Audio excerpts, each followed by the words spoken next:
Hello everyone and welcome to the channel Speak and Span Learning. Today we are going to read Class 2 Moral Science chapter number 13 True Friend मतलब सच्चा दोस्त. Value from the chapter is loyalty. Loyalty का मतलब होता है किसी के लिए वफादार होना. Start the chapter. Being loyal means being faithful and supportive. Loyal होने का मतलब होता है फेथफुल और सपोर्टिव. फेथफुल का अर्थ मैंने अभी बताया कि किसी के विश्वास को पूरा करना मतलब वफादार होना. और सपोर्टिव का मतलब होता है जो हमें हेल्प करे, हमारी सहायता करे. जब भी हमें किसी चीज़ की ज़रूरत हो तो जो हमेशा तैयार रहे वही होता है loyal. If you are loyal to your friend, it means that you support him whenever he needs you. अगर आप अपने दोस्त या अपने फ्रेंड के साथ लॉयल हैं तो आप हमेशा उसकी मदद करेंगे, उसके साथ खड़े रहेंगे जब भी उसे आपकी ज़रूरत हो. We should be loyal towards our family, friends, etc. हमें अपने फैमिली, हमारे परिवार के, हमारे फ्रेंड्स और जो भी हमारे साथ रहते हैं हमें उनके तरफ लॉयल होना चाहिए. Pet animals especially dogs are always very loyal to their masters. Pet animals मतलब पालतू जानवर जो हम अपने घर में पालते हैं ना, उन्हें पेट एनिमल्स कहते हैं. खासकर डॉग्स जो हैं वो बहुत ही लॉयल होते हैं अपने मालिक के लिए.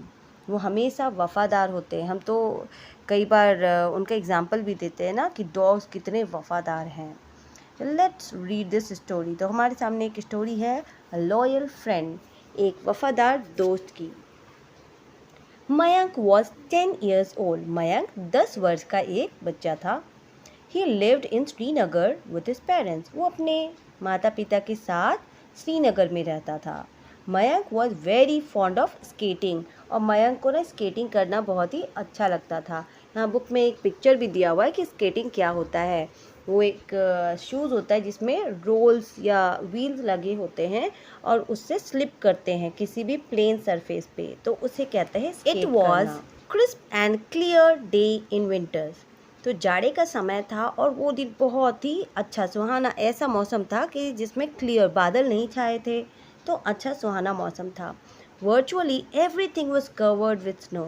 तो देखने में चारों ओर, क्योंकि ये श्रीनगर का सीन है तो श्रीनगर में चारों ओर बर्फ़ ही बर्फ़ होते हैं, तो देखने में चारों ओर स्नो दिखाई दे रहा था.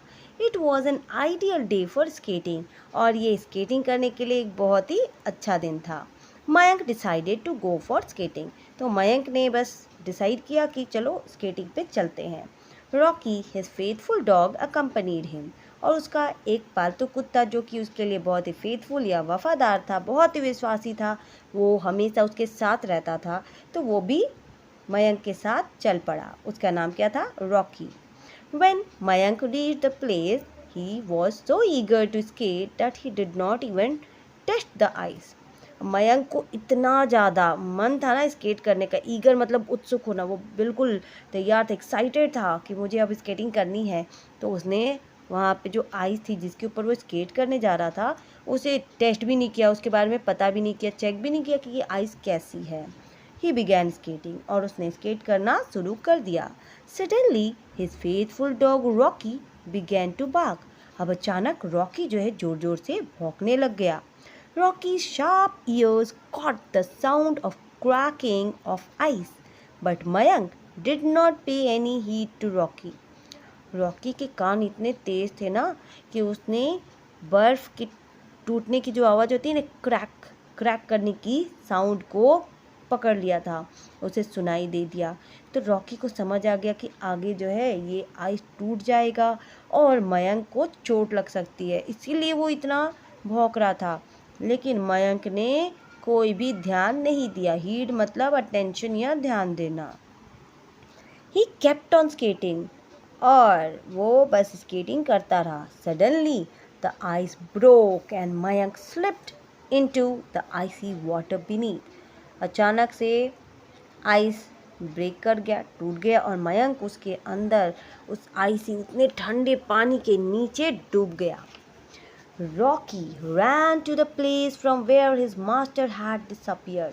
अब रॉकी जल्दी से दौड़ के जाता है जहाँ से उसके मालिक मतलब मयंक जो है गायब हुआ था. With great difficulty he succeeded in pulling out Mayank from the icy water. और बहुत ही ज़्यादा बहुत मुश्किल से बहुत कठिनाई के साथ रॉकी मयंक को उस आइसी वाटर उस ठंडे पानी के अंदर से बाहर निकालने में सफल हुआ. Mayank was lucky to have Rocky with him. Mayank बहुत ही लकी था, बहुत ही किस्मत वाला था कि उसके साथ रॉकी था. A friendly neighbor who was passing from there saw Mayank in a miserable condition. अब इतनी बुरी हालत में मयंक पड़ा हुआ था. इस चीज़ को वहाँ से जाते हुए मयंक के एक नेबर उनके पास में कोई रहते होंगे तो वो पड़ोसी ने देख लिया कि अरे मयंक ऐसी कंडीशन में यहाँ गिरा पड़ा है. He carried मयंक होम और वही मयंक को उसके घर लेकर गए. Mayank suffered a severe cold for many days. अब मयंक बहुत ही दिनों तक बीमार पड़ा रहा. After that experience, Mayank never failed to check the ice before skating and never ignored Rocky. इस दिन के बाद मयंक ने भी ये सीख लिया कि वो जब भी स्केटिंग के लिए जाता तो सबसे पहले वो आइस को चेक करता कि भाई आइस सही है, इस लायक है कि उस पर स्केटिंग किया जा सके, और वो रॉकी की बातों को भी कभी इग्नोर नहीं करता.